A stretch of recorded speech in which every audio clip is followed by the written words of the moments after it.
우리 전도서 10장 16절 보십시다.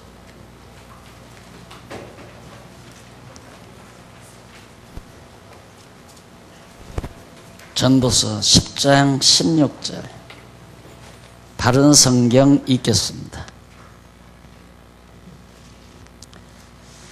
왕은 어리고 고관들은 아침부터 잔치하는 나라여 네게 화가 미칠 것이다. 왕은 고귀한 성품을 가졌고 고관들은 힘을 얻기 위하여 때를 맞춰 먹고 취하지 않는 나라여 네게 복이 있을 것이다. 우선 2절 말씀만 봉독했습니다. 지금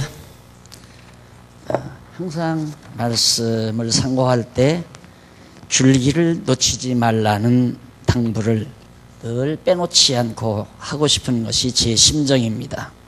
왜냐하면 거듭거듭 강조하지만 성경 66권은 주어가 딱 하나입니다. 주어는 하나고 본동사가 하나고, 그걸 구체적으로 말하면 하나님께서 하신다 그거예요. 하나님께서는 본주어고 하신다는 본동사입니다. 그렇기 때문에 때로는 본주어 없이 가주어로 말을 할 때도 있고, 그다음 조동사로 말을 끝낼 때도 있고, 그렇기 때문에 우리가 본주어와 본동사를 빼놓고 이해하게 되면 성경 내용이 엉뚱한 내용이 돼버리고 맙니다. 그래서 항상 내용의 줄거리를 먼저 이해하시면서 들으시는 게 좋다. 지금 우리는 여호와의 영원한 행사에 대해서 살피는 중입니다. 그것은 여호와의 영원성을 찬양하기 위해서 솔로몬이 부른 찬양 내용이죠. 전도서가. 그 여호와의 영원성은 신구약 성경 66권을 통틀어서 당신의 그 영원성을 드러내십니다. 여호와 하나님의 영원성을. 그래서 그 영원성을 찬양한 것이 바로 전도서고, 그 전도서 내용 가운데 바로 여호와의 영원한 행사를 찬양하는 내용을 우리가 살피면서, 결국 여호와 하나님의 영원한 행사란 뭔가, 첫째로 잘되게 하시는 하나님, 결국 우리를 잘되게 하신다. 그럼 누구를 잘되게 하시는가? 경외하는 자, 여호와 하나님을 경외하는 자 형통하게 하시고, 또 지혜로운 자, 여호와 경외하는 자죠. 역시 유익하게 하신다. 형통케 하시고 유익하게 하신다. 이 일이 하나님의, 여호와 하나님의 영원한 잘되게 하시는 행사이다 라는 얘기거든요. 그 가운데 이제 오늘은 10장 16절로부터 20절까지 화가 있는 나라와 복 있는 나라에 대한, 그런 나라에 관한 교훈을 노래하는 내용입니다. 화가 있는 나라는 형통하지 못한 나라고, 복이 있는 나라는 형통한 나라라는 그런 교훈의 노래 내용이 10장 16절로부터 20절까지 담겨져 있습니다. 그럼 한번 살펴보십시다. 10장 16절 아까 읽었듯이 왕은 어리고 고관들은 아침부터 잔치하는 나라여 네게 화가 미칠 것이다. 그래서 왕이 어리다는 말은 지혜롭지 못하다는 얘기죠. 아직 철부지하다. 이게 왕은 아무것도 모르는 거예요. 그러니까 히스기야 왕이 병이 들었죠. 병이 들었을 때 아들이 하나도 없었습니다.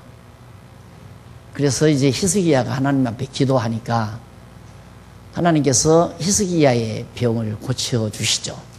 이유는 왜냐하면 히스기야 왕이 아들이 없이 죽어버리면 왕위가, 다윗 왕위가 영원하리라는 하나님의 말씀이 거짓말이 되고 마는 거죠. 그러니까 반드시 히스기야 왕이 아들을 안놓고 죽어야 다윗 왕가가 영원하게 되기 때문에 꼭 히스기야가 기도해서만 히스기야 왕이 병이 고쳐진 게 아니라 하나님께서 당신의 언약을 이루기 위해서는 히스기야 병으로 죽으면 안 돼요. 아들이 없는데. 그래서 히스기야가 병이 나은 다음 아이를 갖죠. 아내가 왕후가 아내를 가지고 낳았는데 15년 연장을 받았잖아요. 히스기야 왕도 15년 연장 받는다. 이 연장을 받았는데 히스기야가 이제 아들을 낳아서 아들을 가지고 벌써 1년 지났겠죠. 그리고 이제 좀 지나서 아들을 낳아서 12년 만에, 그러니까 12살 되던 해에 히스기야 왕이 죽습니다. 이게 어린 왕이죠. 아기가. 히스기야 왕이 어리잖아요. 그렇게 히스기야 왕이 어린 데다가 방백들까지, 거기에서 보조하는 장관들, 문무백관 장관들까지 만약에 어리석게 자기 쾌락에 취해서 놀아난다면 나라 망한다는 징조입니다. 그건 지금 그런 의도를 말하고 있는 겁니다. 그런데 놀랍게 정말 왕이 어린 뒤 그 다음에 이제 히스기야 왕이 종교개혁을 일으켜서 정말 나라를 바르게 잡아놨는데도 요즘으로 말하면 장관들이, 방백들이 다 어리석어 가지고 우상 섬기고 하나님을 멀리하고, 그래서 엄청 그 후에 나라가 부패한 것을 우리가 역사에서 공부한 바가 있습니다. 그런 장차 되어질 그런 일들을 솔로몬이 앞을 내다보면서 예언적으로 지금 말하는 겁니다. 때로는 지혜로운 왕이 왕위에 오를 수도 있지만은 지금 아버지와 다윗과 솔로몬 사이에서는 참 다행이에요. 다윗이 죽은 이후에 어리석은 이제 장손, 본처에게서 난 장손 아도니아가 왕위에 올랐지만은 하나님께서 그에게 허락지를 않잖아요. 그래서 결국 하나님의 정하신 뜻대로 솔로몬이 왕위에 올랐는데, 왕위에 오른 솔로몬을 향해서 하나님께서 꿈에 나타나서 너 뭘 줄까라고 묻잖아요. 그때 솔로몬이 놀랍게도 하나님, 나에게 이 소중한 백성들을 맡겨주셨는데 잘 다스릴 수 있는 지혜를 주십시오. 그게 하나님의 마음에 딱 합했던 거예요. 야, 너 정말 내 마음에 딱 알맞는 걸 구했구나. 보통 사람 같으면 돈이나 샥 벌었으면 좋겠다. 하나님 그냥 돈 좀 몽땅 주십시오 했다든가, 건강하게 그냥 오래오래 살았으면 좋겠다 하고 장수를 구하든가, 아니면 대적들을 쳐서 승리하게 해주십시오, 땅을 많이 정복하게 해주십시오 라고 구할 수도 있는데, 그런 거 하나도 안 구하고 나에게 맡겨주신 백성들을 하나님의 뜻대로 잘 다스릴 수 있도록 지혜해달라고 구하잖아요. 하나님께서 너무너무 흐뭇해 하십니다. 지혜 주고, 그리고 나머지 다 주었어요. 전쟁도 안 일어나게 하고, 그리고 질병도 안 주고, 돈도 황금도 뭐 얼마나 많이 줬는지 모르죠. 샥 쓰고 활용하도록. 그게 바로 하나님께서 지혜로운 왕을 주신다라는 복이 있는 거지만, 나이가 어려가지고 철부지한 왕, 그래가지고 그 어린 왕을 명목상 세워놓고 밑에서 장관들이, 방백들이 전부 백성들이 낸 세금 가져다가 쾌락이나 즐기고 날마다 유흥이나 즐기고, 그런 나라는 망한다. 지금 그 얘기입니다. 그런데 이런 예언적인 노래가 그 다음 이스라엘 역사 가운데서 이루어지잖아요. 그런 역사가 참 놀라운 거죠. 그리고 왕은 고귀한 성품을 가졌고, 여기서 왕이 고귀한 성품을 가졌다는 말은 그만큼 지혜롭다는 얘기입니다. 쉽게 말하면 거기서 아까 제가 왕이 어리다란 말 24페이지 교재 가지고 계시면 4524페이지 밑에서부터 8째 줄 앞부분에 보면 9째 줄 뒷부분에서부터, 아홉째 줄 중간에서부터 보면, 따라서 왕이 어리고라는 말은 세마레케크 나르, 이 히브리 말이에요. 세마레케크 나르라고 하는데, 이는 문맥상 종이 왕이 되는 이라는 뜻으로 번역이 돼야 됩니다. 종이 왕이 되는. 그러니까 그 말은 뭐냐, 왕이 어리니까, 왕이 철부지하고 어리니까 도리어 종이 왕을 이러라 저러라 왕을 부려요. 이스라엘 역사 가운데 그런 일이 나타나잖아요. 예. 이게 그 일이 당장 어디서 나타나느냐면 르호보암, 솔로몬의 바로 아들, 솔로몬의 아들 르호보암에게서 그런 현상이 나타나죠. 르호보암이 나이 어려가지고 왕이 됐습니다. 됐는데 나라가 갈라지잖아요. 북쪽으로 이렇게 갈라진단 말입니다. 갈라지게 된 동기가 뭐냐면 아버지 때 많은 쾌락을 솔로몬이 이제 누렸잖아요. 돈도 많고. 그러니까 이제 아버지가 솔로몬이 죽은 다음 아들 르호보암이 왕이 되니까 신하 여로보암이 이제 들고 나섭니다. 나서니까 왕이 있다가 르호보암이 있다가 어떻게 할 줄을 모르는 거예요. 이걸 어떻게 할까? 한쪽에서는 세금을 좀 감면해 달라. 한쪽에서는 아니다. 세금을 더 많이 걷어야 된다라고 주장을 하죠. 그런데 누가 세금을 더 많이 걷어야 된다고 그러냐면 솔로몬의 아들 르호보암 왕의 신복들이 르호보암 왕의 신하들이 자꾸만 돈을 더 걷어야 된다. 세금을 더 걷어야 된다. 그러나 나이 많은 솔로몬 왕의 밑에서 신복 방백 노릇을 했던 사람들은 많이 걷으면 안 됩니다. 그냥 세금도 탕감해주고 적게 걷어야 됩니다. 그렇게 얘기를 했어요.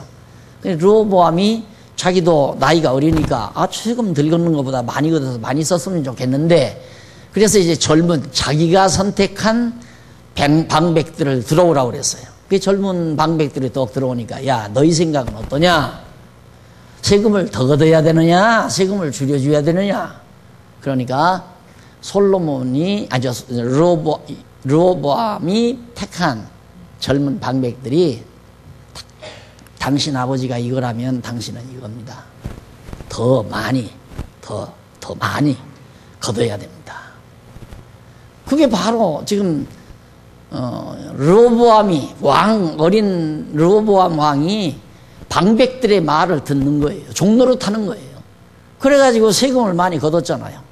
그러니까 백성들이 원한이 막 치솟고 그 원한이 치솟는 것을 기회로 잡아서 솔로몬의 신복 노릇을 했던 여로보암이, 르호보암 말고 신복 노릇하던 여로보암이 가서 왕 노릇을 했단 말입니다.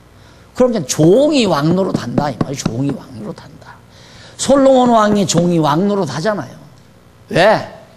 왕이 어리니까. 그래서 여기는 문맥상으로 봐서 어린 왕이 어리고라고 번역하는 것보다는 종이 왕이 되고 이렇게 번역하는 것이 훨씬 성경의 그 역사적 흐름과 정확하게 맞아떨어지는 바른 번역이다라고 여러분들에게 이렇게 미리 알려드리는 겁니다. 어떻게 이스라엘 나라는 다윗의 가문에서 왕이 나오게 돼 있는데 솔로몬 왕 밑에서 신복노릇 했던 여로보암이 왕이 되느냐 그 말이에요. 말이 안 되잖아요. 그 나라는 결국에는 복이 없다. 저주받을 나라다. 이게 북쪽 이스라엘은 종이 왕된 나라니까 결국에는 망하잖아요. 북이스라엘은. 남쪽 유다는 하나님이 다윗 왕가를 지켜가시고요. 자, 그래서 제가 누누이 말씀드리지만 성경은 알면 다 알고 모르면 다 모른다. 역사서를 우리가 구약시대 사무엘상하나 열왕기상하나 역대기상하를 모르면 이걸 어떻게 해석하겠어요? 이런 성경을 해석할 수가 없는 거예요. 제대로 성경적으로. 그러나 우리가 다 알고 있으니까 아하, 이 솔로몬이 자기 아들 때에 이루어질 일을 미리 예언적으로 노래했다는 것이 쉽게 드러나잖아요. 자, 그래서 이제 솔로몬이 그렇게 예언한 대로 바로 자기 뒤에 이루어졌는데 왕은 고귀한 성품을 가졌고 고관들은 힘을 얻기 위하여 때를 맞춰 먹고 취하지 않는 나라여 내게 복이 있을 것이다. 그러니까 결국 여호와 하나님을 경외하고 오직 하나님의 뜻을 따라 나라를 다스리는 그 나라는 참 복이 있다. 이게 남쪽 유다는 어쨌든 하나님의 정하신 뜻을 따라 다윗의 아들들이 그 아들이 왕이 되고 또 그 아들이 왕이 되고 또 그 아들이 왕이 되고 왕이 계속되잖아요. 그 나라는 복이지만은 우리가 요즘에는 제가 이 그림 잘 안 그리죠? 왜 하도 여러분들에게 그려드려서 잘 알 줄 알고 식상할까 봐서 안 그리지만 이거 대단한 얘기예요. 다윗, 솔로몬. 이건 여로보암, 이건 여기는 르호보암. 이건 바로 다윗, 솔로몬 아들, 르호보암 그 아들, 그 아들 해서 왕이 계속돼 나가는 유다 나라고. 여기는 왕의 신복이 종이, 솔로몬 왕의 종로로 다든 사람이 가서 왕이 된 거예요. 이 나라가 참 불행한 나라다 이 말이에요. 그러나 하나님의 뜻을 따라 다윗 왕가를 이어서 왕된 남쪽 유다 왕 나라는 결국은 하나님께서 끝까지 보호해서 이 다윗 왕가에서부터 예수 그리스도가 바로 출생하잖아요. 복된 나라죠. 결국은 아브라함과 다윗의 자손으로 예수 그리스도가 오시게 하고요.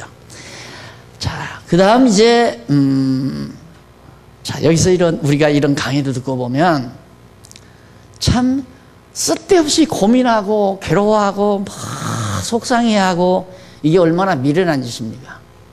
그냥 하나님의 정하신 뜻 따라 살아가면 되는 거예요. 그러니까 여기 솔로몬 왕 될 때도 솔로몬은 하나 걱정 안 하잖아요. 아버지 다윗이 병들어서 누워 있어도 걱정도 안 해요. 그렇다고 자기가 빨리 왕 되려고 서둘지도 않고.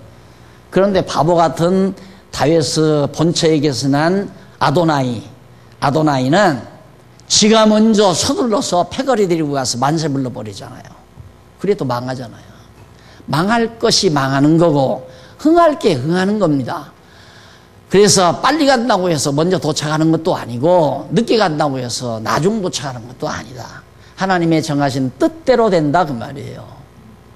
하도 요즘 교회 일로 염려하는 분들이 많다고 그래서 내가 어느 집사님들은 염려하는 분은 교회 사랑하니까 그렇게 염려가 많지 집사님은 염려를 안 하는 모양이구만. 그러니까 다 하나님의 정하신 뜻대로 돼가는 거 인정하니까 저는 하나 염려 안 합니다. 그리고 같이 웃은 적이 있습니다만은 그래요. 다 하나님의 정하신 뜻 따라 되는 거예요. 하나님의 정하신 뜻이 아닌 건 아무리 됐다가도 망해요. 여기 보세요. 아도나이가 왕이 됐다가 망하잖아요. 죽어요 그냥. 그리고 아무런 노력도 하지 아니한 솔로몬이 왕 위에 더 올라앉아서 왜 하나님이 그렇게 정해놓으신 거니까. 예, 공연히 자기 생각대로 뭐 하려고 막 발버둥 치고 안 되는 일을 되게 하려고 막 신경질을 부리고 막 그건 하나님을 우습게 하니까 그러는 거죠. 안 되면 말고 되면 하는 거고 무슨 일이든지 다 그러는 거예요. 하나님이 일을 시키시려면 모든 일이 돼 가는 거고 안 되게 하시려면 모든 일이 자꾸 맥히는 거고. 지난번에도 말씀드렸지만 시청에 가니까 내가 무슨 부동산 투기업자인 줄 알더라니까. 족지관 진짜 노인들을 위해서 짓는 게 아니지 않습니까? 그 말이에요. 집 못 질 수 있는 헐찌간 땅 사가지고 거기다가 복지관 있는다 하고 짓고 그래서 그 땅 대지로 만들어서 펑튀기 하려고 그런 거 아니냐 이거예요. 그래서 그때야 내가 그렇게 생각하시지 마시라고. 우리는 복지관 하려고 한 것도 아니고 그저 정부 시책이기 때문에 해주면 짓고 안 해주면 말고.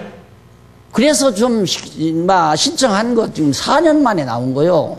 시장실 한번 찾아간 적도 없고 웃선대 가지고 다 그런다. 웃선대 가지고 난 시장 얼굴도 모르고 찾아간 적도 없고. 근데 냈잖아요. 자꾸 직원이 자기가 그때 담당했으면 절대 안 내줬대요. 절대. 복지관 절대. 그러면서 얘기하는데 요즘에 들리는 얘기는 자랑거리래요. 지금 서울 성남시의 자랑거리래요. 저렇게 이쁘게 정말 원칙대로 잘 지금 해나간다 해가지고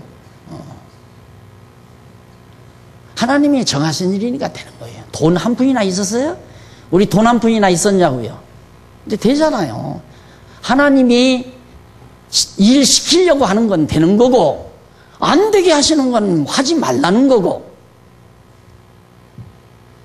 그래서 솔로몬이 이렇게 정말 하나님의 정하신 뜻을 이걸 딱 내다보면서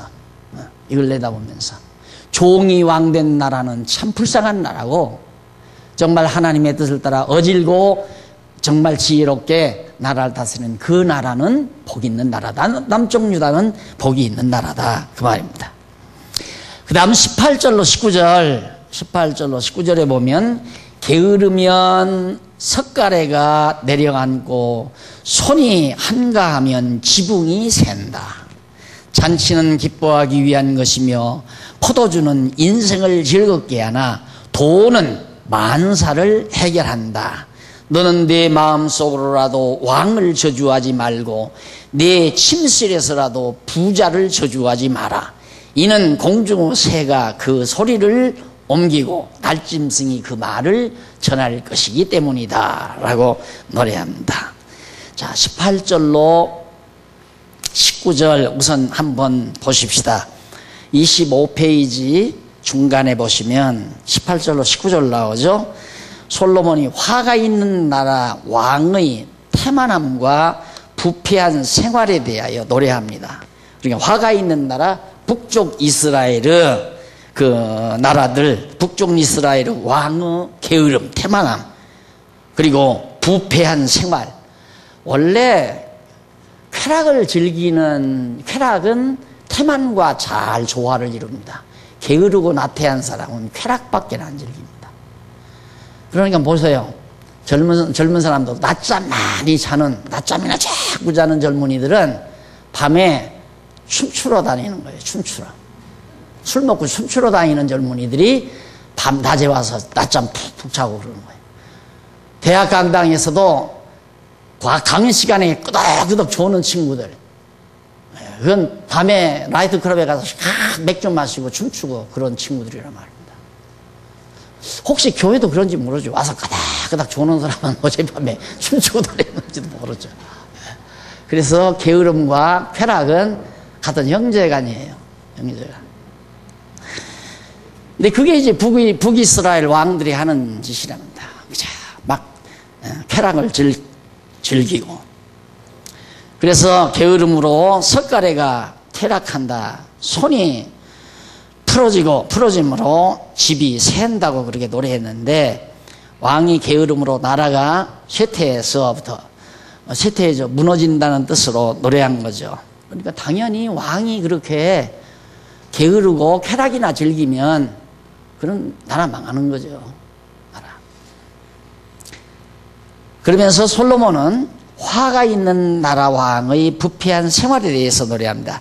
잔치는 희락을 위하여 베푸는 것이며 포도주는 생명을 기쁘게 하고 돈은 범사에 응용된다고 노래했는데, 다시 말하면 화가 있는 나라 왕의 생활이 있어서 잔치와 포도주와 돈의 용도에 대해서 노래한 거죠.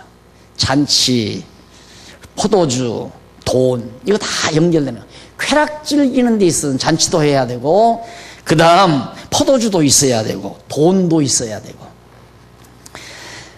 곧 잔치는 희락을 위해 베풀고, 포도주는 육체의 흥을 돋구라고 마시고, 돈은 부패한 생활을 위해 사용한다는 뜻으로 그렇게 노래한 겁니다. 그걸 지금 우리 번역은 좀 이해하기가 애매모호하게 그렇게 번역이 됐죠. 그걸 간단하게 알기 쉽게 번역하면 바로 그런 내용이에요. 그러면서 여호와 하나님을 경외하지 않는 우매한 왕은 자기 육체의 즐거움만을 위해 살아감으로 화가 그 나라에 미치게 된다. 이는 북이스라엘 왕들이 자기의 쾌락을 위해 부패한 생활을 하게 될 것을 미리 예언한 그런 내용이죠. 북이스라엘의 왕들의 어리석음을 미리 예언적으로 노래한 겁니다. 그러면서 20절 거기 보면 아까 10장 20절, 너는 내 마음속으로라도 왕을 저주하지 말고 내 침상에서라도 부자를 저주하지 마라. 이는 공중의 새가 그 소리를 옮기고 날짐승이 그 말을 전할 것이기 때문이다.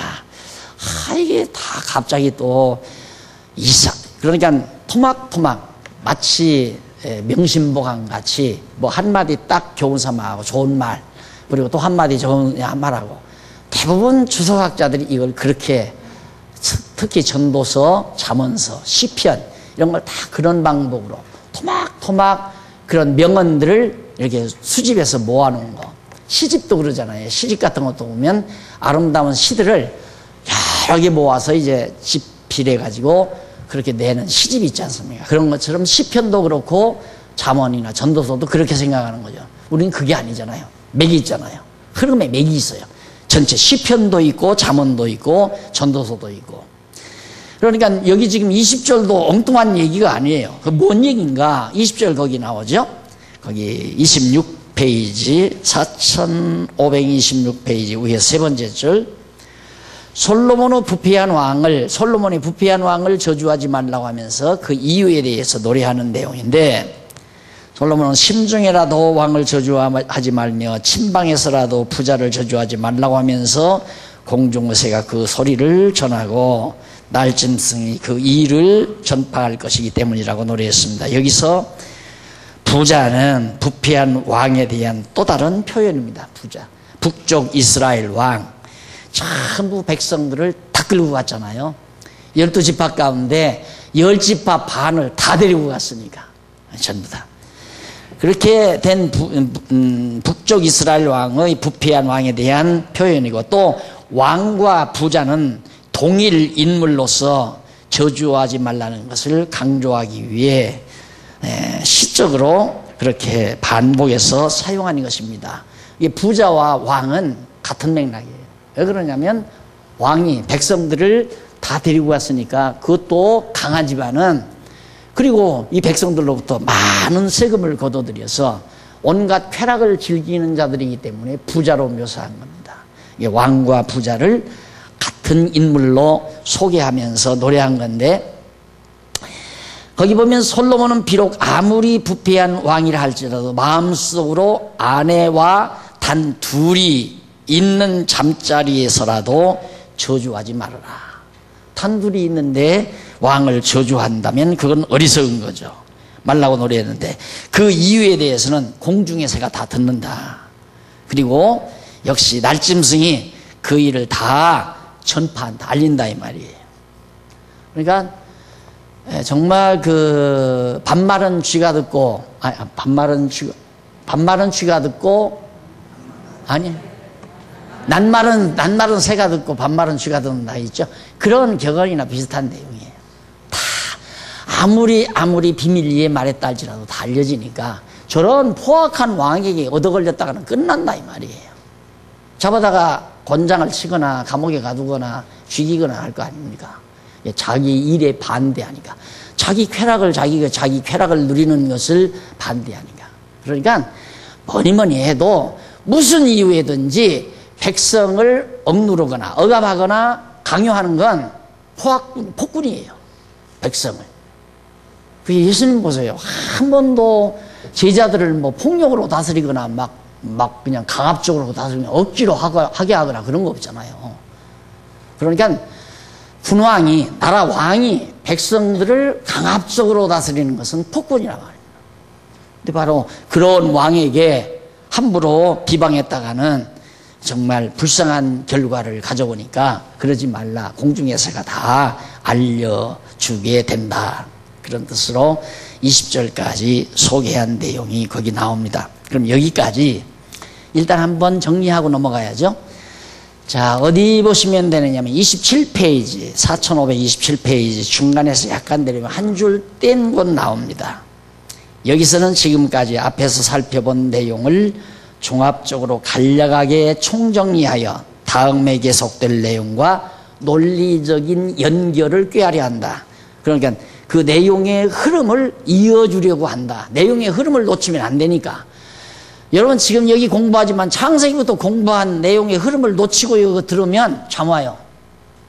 그럼 뭐과 같으냐면 드라마를 1편부터 안 보고 갑자기 15편 가서 들으면 참 올죠. 지금 무슨 얘기인가. 어떤 처녀가 나와서 칙지 앵앵 울고 어떤 총각 녀석은 와서 푸악하게 얘기를 하고 저 왜 그러는가. 아무 재미가 없는 거예요.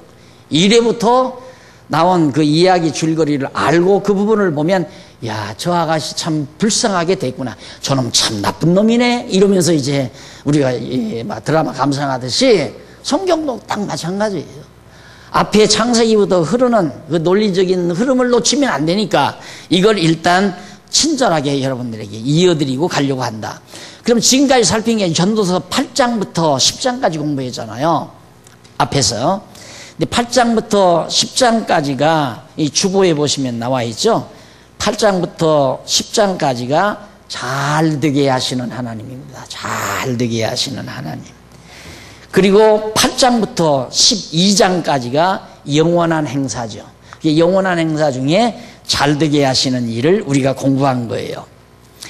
자, 그 말을 하면서 이제 그 밑에서부터 6째 줄, 여호와 하나님께서 솔로몬으로 여호와를 경외하는 지혜자를 잘 되게 하시는 하나님의 섭리를 노래하도록 섭리하시는 것은 왜 그렇게 노래하도록 섭리하셨는가? 그 이유는 여호와의 영원한 행사에 대한 노래를 통하여 여호와의 영원성을 찬양하게 하시는 것이다. 이러한 솔로몬의 찬양은 솔로몬 당대와 이스라엘에 대한 여호와 하나님의 역사 섭리에 근거를 두고 그렇게 노래한 건데, 그러므로 솔로몬 당대와 이스라엘에 대한 역사적 사건은 여호와 하나님의 영원한 섭리를 나타내시는 것으로서 그 모든 역사적 사건을 헛되이 무익한 것이 아니라, 헛되어 무익한 것이 아니라 하나님의 영원한 행사와 상관관계를 가지고 있습니다.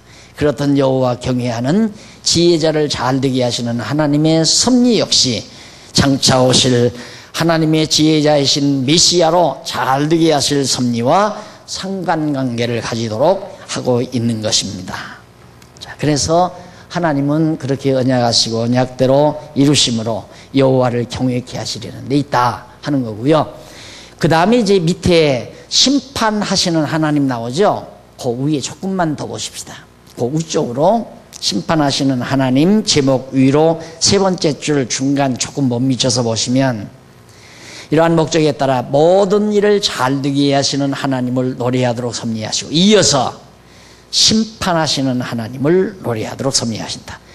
모든 일을 잘 되게 하시고, 그리고 이 나라는 심판하시고, 이건 잘 되게 형통케 하시고, 남쪽 유다 다윗 왕가는 하나님께서 잘 되게 형통하게 하시고, 북쪽 이스라엘은 하나님이 심판하신다. 이 일이 하나님의 영원한 행사다.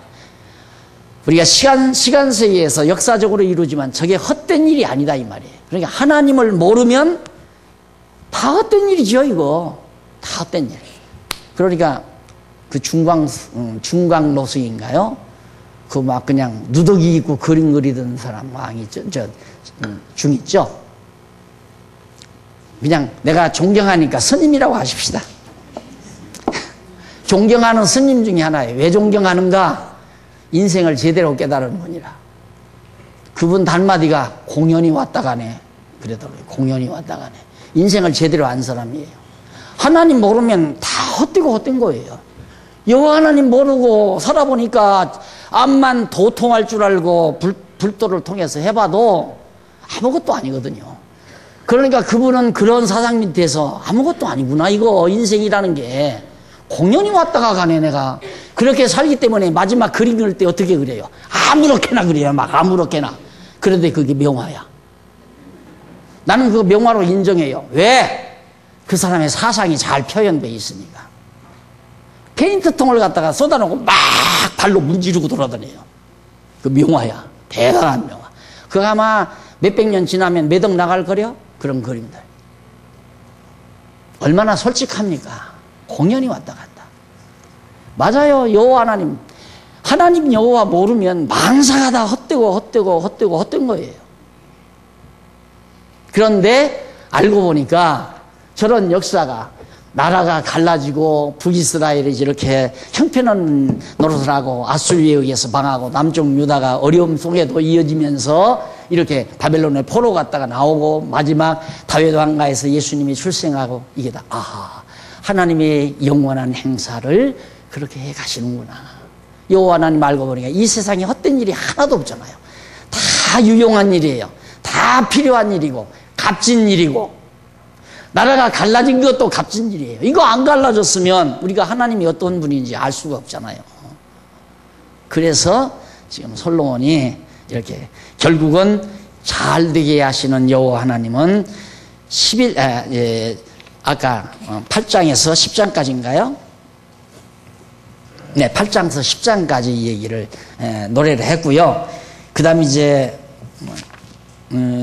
11장부터 단원이 바뀌죠. 가로 없는 2번 단원이 바뀌면서 심판을 하시는 하나님에 대해서 노래하는 내용이 나오는데, 그 내용 가운데 11장 1절로부터 12장 8절, 11장 1절로부터 12장 8절까지는 하나님의 심판에 대한 경고, 하나님이 심판하신다 하고 경고를 노래하고, 그 다음 9장에서 9절로부터 14절은 12장 9절로부터 14절까지는 하나님의 심판에 대한 확증을 노래합니다. 하나님이 분명히 이제 심판하신다 그러면서 그 심판에 대한 확실한 증거를 노래하는 내용이 11장과 12장에 기록되어 있습니다. 그러면 이러한 모든 말씀들은 결국 하나님께서 이미 모세를 통해서 언약하신 고이쪽 4528페이지 위에서부터 네 번째 줄 중간 조금 못 미쳐보시면 이러한 노래는 나와요. 심판의 경고와 심판에 대한 확증을 노래하는 이러한 노래는 여호와 하나님께서 모세를 통하여 언약하신 말씀에 근거를 두고 있습니다. 신명기 28장 15절로 24절.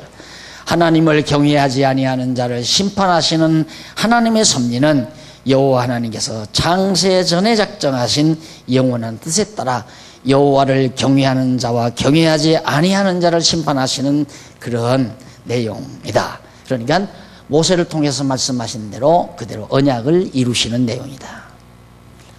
자, 내려가서 한쪽 가로 1번. 첫째로 이제 심판에 대한 경고죠. 그리고는 이제 그 다음 두 번째는 심판에 대한 확정 아니에요? 그러면 심판에 대한 경고 내용 중에 11장 1절로 12장 8절까지인데 거기를 내용 분해를 간단히 해보면 1절로 8절까지는 솔로몬이 씨를 뿌리고 즐거워하며 불행을 생각하는 이유를 노래합니다. 씨를 뿌리고 즐거워하면서 불행을 생각해요. 불행한 일을. 그 이유가 뭔가 그걸 노래하고요. 9절로부터 10절까지는 하나님이 심판하실 줄 알고 마음대로 행하라.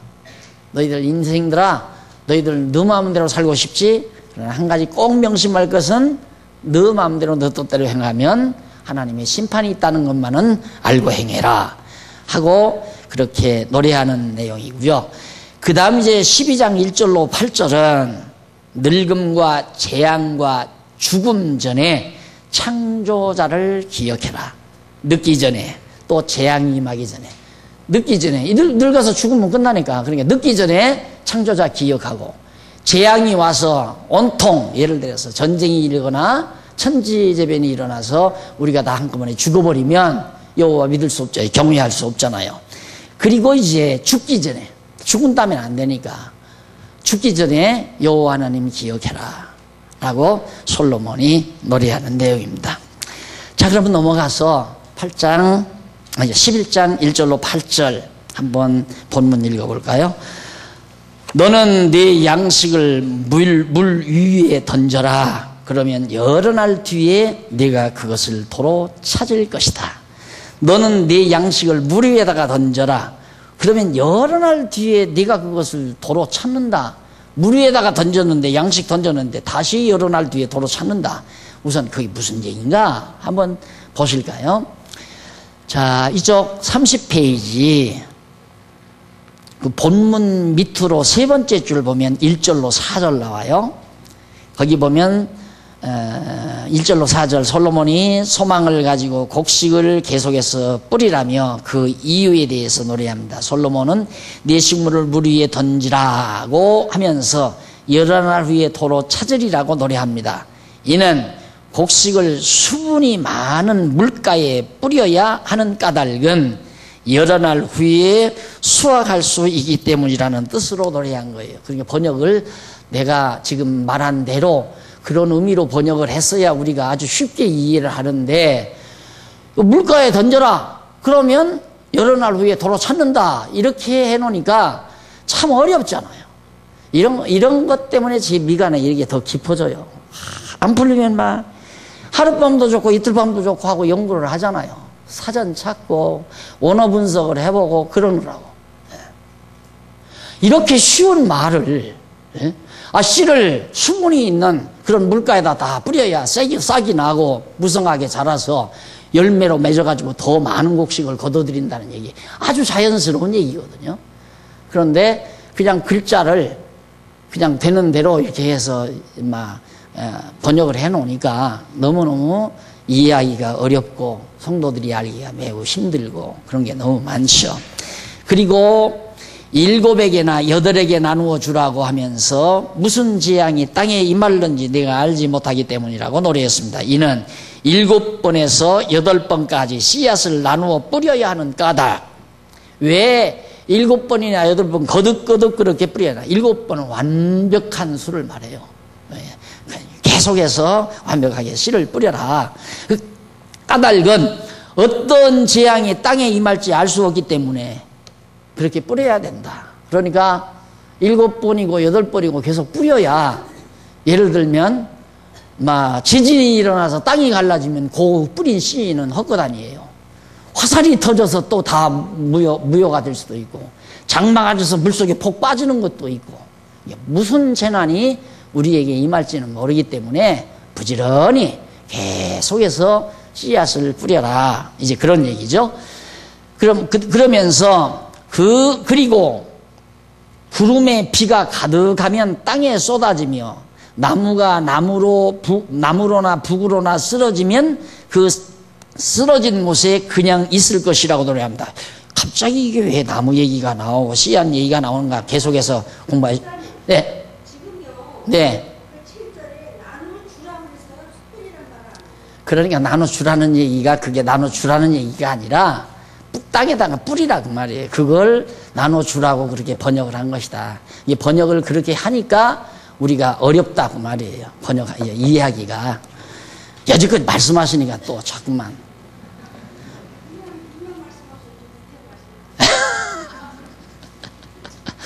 다시 말하면 비가 쏟아져 홍수가 나고 나무가 쓰러질 정도의 폭풍이 분다는 뜻으로 그렇게 노래하죠. 그러니까 그런 폭풍이 불고 비가 나르고 창수가 나면 씨앗 뿌려봤다 해서 다 흘러가고 내려가잖아요. 그러니까 7번이고 8번이고 계속해서 씨앗은 뿌려야 된다.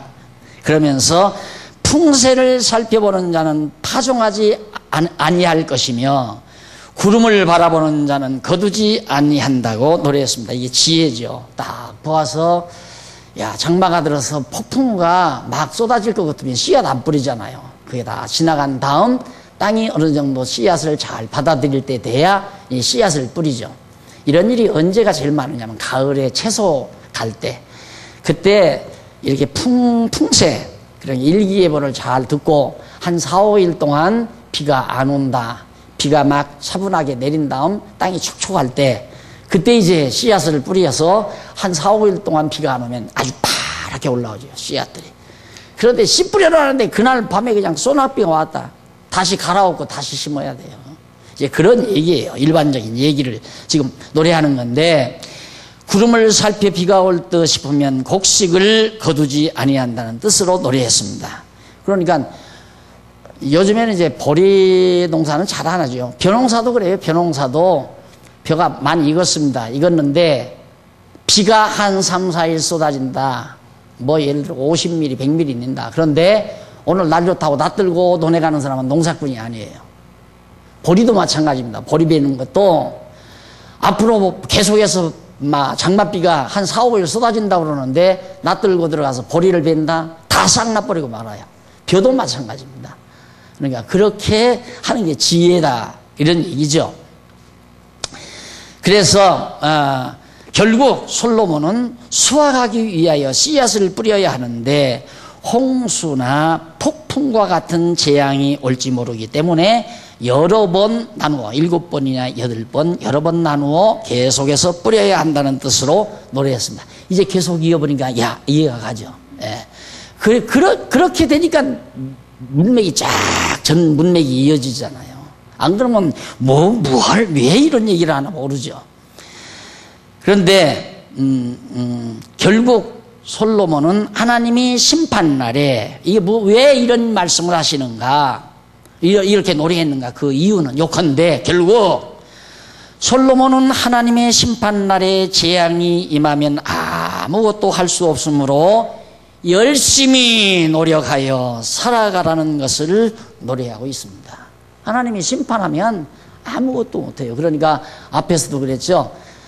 죽기 전에 그리고 늦기 전에 재앙이 오기 전에 여호와를 기억하라 해놓고는 지금 계속해서 좀 비유를 들어서 11장 1절로부터 8절까지 계속해서 말씀하고 있는 겁니다.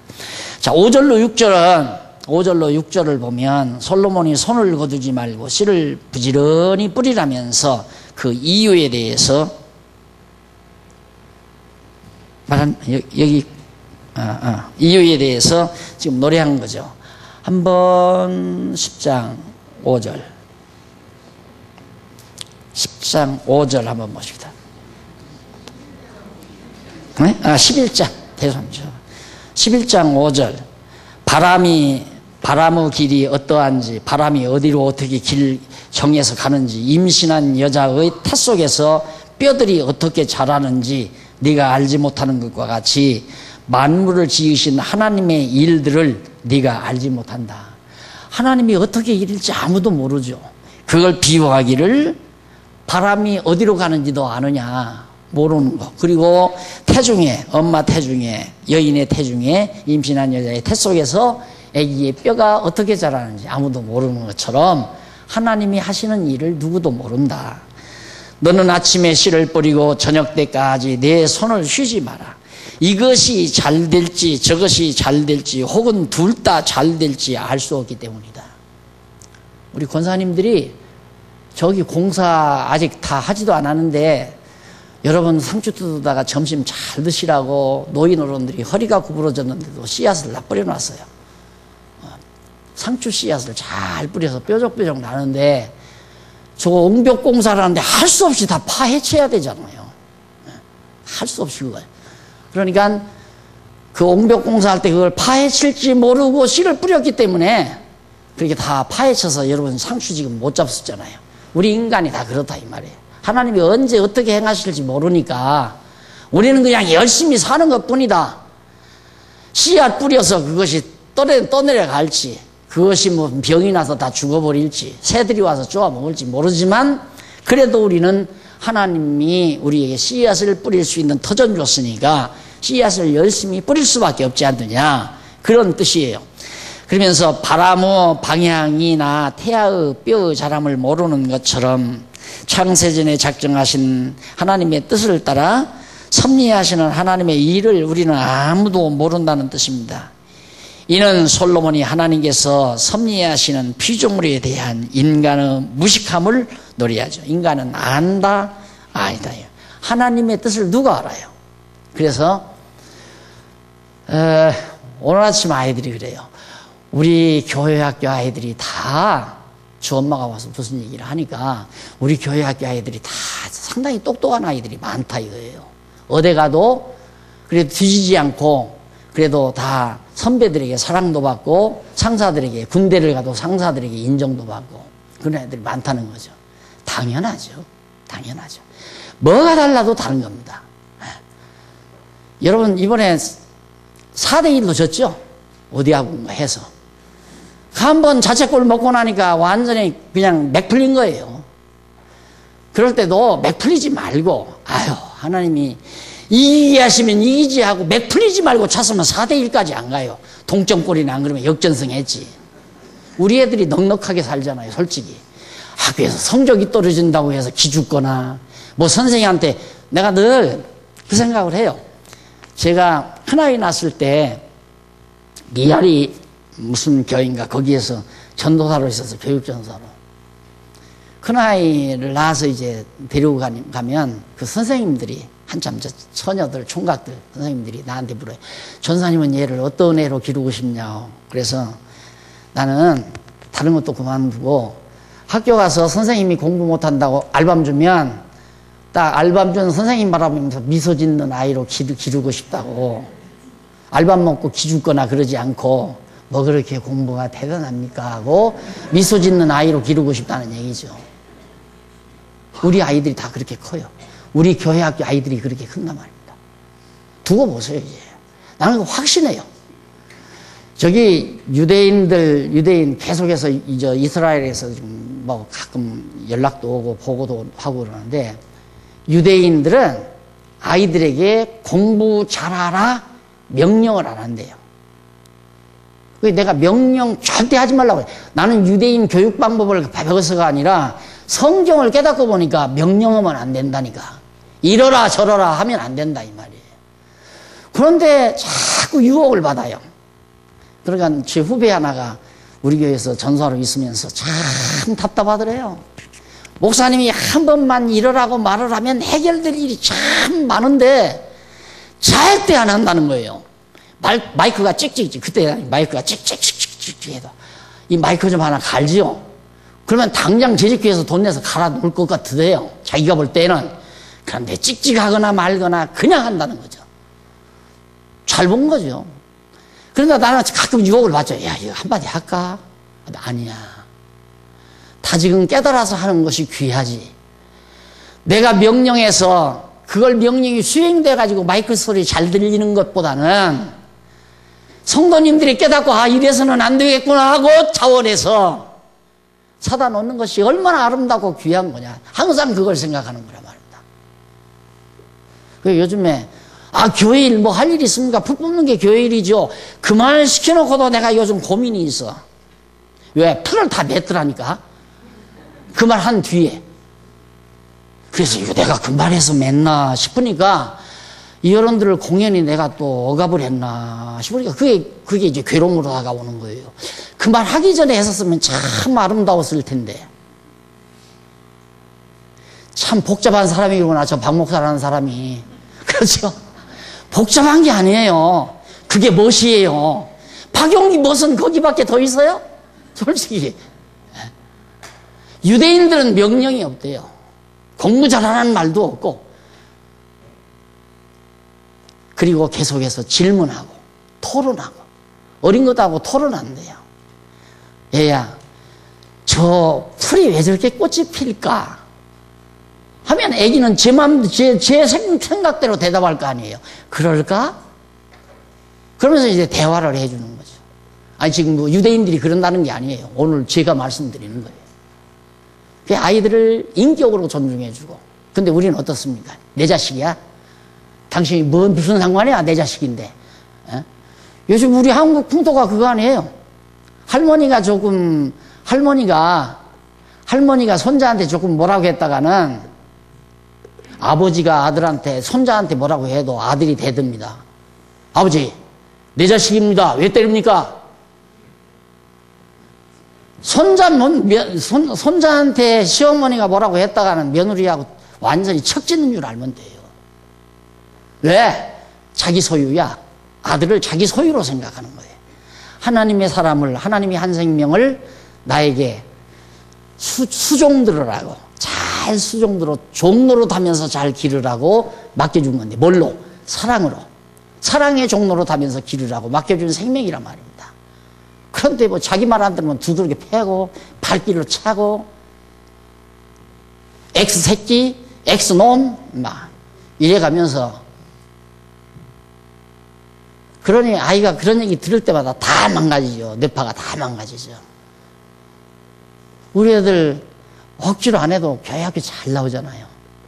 공부 장난하는 것 같아도 공부 다 합니다. 그러니까 절대 서두르거나 좌절하거나 자학하거나 그게 비교적 없어요. 우리 애들 여기서 공부만 제대로 하면. 그게 대단한 힘이죠. 여러분 지금 유대인 보십시오. 세계 어느 나라도 지금 미국까지 등 돌렸어요. 유대인들한테. 그런데도 끄떡도 안 합니다. 그 사람들. 인구 12만 명인가 얼마밖에 안 된다고 하잖아요. 그렇게 조그마한 나라가 세계 모든 나라들이 다 등 돌려서 다 난리를 쳐도 끄떡도 안 해요. 그 사람들. 왜? 그 사람들이 우리보다 여호와 하나님을 더 믿습니다. 예수를 그리스도로 안 믿은 게 그게 이제 죄지. 하나님을 여호와로 자기네 하나님으로 아는 그 신앙은 철저해요. 하나님은 우리 민족만의 하나님이라고 바보같이 그 사람들은 그렇게 생각하고 그런 이제 자태를 갖추는 거예요. 우리 하나님도 되는 줄도 모르고. 근데 그런 여호와를 경외한다는 지혜가 얼마나 대단한 건가 하는 걸 알 수 있죠. 자, 그러면서 땅 위에서 무슨 재난을 당할지 내가 알지 못하면 너는 7이나 아니 이거 어디야? 내가 잘못한 5절 이해하죠? 6절 너는 아침에 씨를 뿌리고 저녁 때까지 내 손을 거두고 쉬지 마라. 이것이 잘 될지 저것이 잘 될지 혹은 둘 다 잘 될지 알 수 없기 때문이다. 빛은 아름다우며 눈으로 태양을 바라보는 것은 좋은 일이다. 이 앞 내용과 전혀 별개의 내용 같지 아니에요. 다 연결이 돼요. 만일 사람이 오래 산다면 모든 날에 기뻐하여라. 오래 산다 할지라도 모든 날 하루하루 모든 날 즐겁게 살아라. 기쁘게 살아라. 그러나 어두운 날들도 기억해야 하니 이는 그러한 날들이 많을 것이기 때문이다. 장래일은 모두 헛되다. 그러니까 장래일은 모두 헛된 것이다. 여기서 장래일이 헛되다는 말이 무슨 뜻인가 8절에 나오죠. 자, 31페이지 4531페이지 7절로 8절 밑에서 네 번째 줄 나와요. 거기 보면 눈으로 해를 보는 것이 즐거운 일이라고 노래했는데 이는 끝절입니다. 홍수나 폭풍과 같은 재난이 없이 개인 날이 환하게 맑은 날이 태양이 밝게 비추는 것이 즐거운 일이라는 뜻으로 노래하면서 사람이 여러 해를 살면서 항상 즐거워한다고 논한다. 항상 즐거워해라. 캄캄한 날이 많을 것이므로 그날을 생각할 것이라며 장래일은 다 헛되다고 노래했는데 이는 해석 다시 합니다. 정리해드립니다. 태양이 비치면 즐거운 이유가 왜 태양이 비치면 즐거운가? 그 이유는 항상 풍성하게 삶으로 모든 사람이 즐거워하기 때문이다. 태양이 밝을 때는 여기서 태양이 밝다는 말은 환란이 없다는 얘기예요. 아주 맑은 날 그런 날은 모든 사람들이 즐겁기 때문에 다 정말 즐겁다. 그러나 항상 불행을 생각하는 까닭은 왜 불행한 일을 생각하는가?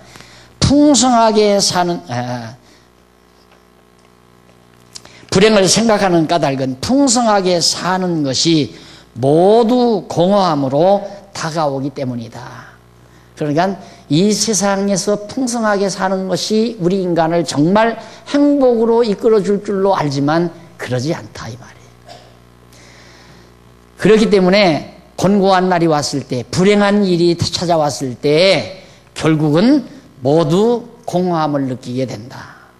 사람이 나서부터 죽는 날까지 절망, 슬픈 날도 없고 괴로운 날도 없고 그렇다면 얼마나 좋겠어요. 안 그렇잖아요. 그래서 결국 이루어놓은 거 다 사라질 때도 있고 사라졌다가 또 다 얻을 때도 있고 그러니까 여호와 하나님을 모르면 이런 모든 일들이 다 헛되고 헛된 것. 아무리 이 땅에서 정말 큰 유산, 큰 재산을 모으고 하나님 모르고 살았다. 죽는 날에는 허탈한 거죠. 허탈한 거. 그러면서 다시 말하면 이제 정리합니다. 홍수나 위에서 6째 줄 중간 다시 말하면 홍수나 폭풍과 같은 극심한 재난이 없이 날씨가 맑으면 사람들이 좋아하는 이유는 풍년이 들어서 항상 풍성하게 사는 것을 즐거워하기 때문인데 이해가 가시죠? 이제 거기까지 이 모든 것도 공허한 것으로 느껴지므로 불행하게 생각한다는 뜻에서 솔로몬이 그렇게 노래하는 거예요. 그러면서 결국 뭐냐?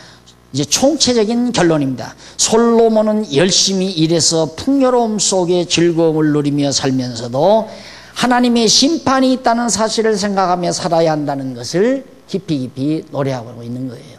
내가 돈 많이 벌어서 잘 먹고 잘 입고 막 정말 남부럽게 그렇게 산다 할지라도 명심할 일은 하나님의 심판이 있다. 이거 항상 기억하고 살아라 하는 것이 솔로몬의 교훈입니다. 다음 시간 11장 9절로부터 오늘 강의 여기서 마무리합니다. 살아계신 하나님 아버지, 어쩌다가 우리가 이렇게 여호와 하나님을 알게 되고 경외할 자는 여호와 하나님 뿐이심을 믿게 하시는 것을 참으로 감사드립니다. 이 세상 온갖 것을 다 가지고 누린다 할지라도 여호와 하나님 경외하는 믿음이 없다면 우리에게 남는 것은 심판만이 남는다는 사실 항상 기억하고 살 수 있는 슬기로운 종들이 되게 해 주시옵소서. 예수님 이름으로 기도드립니다. 아멘.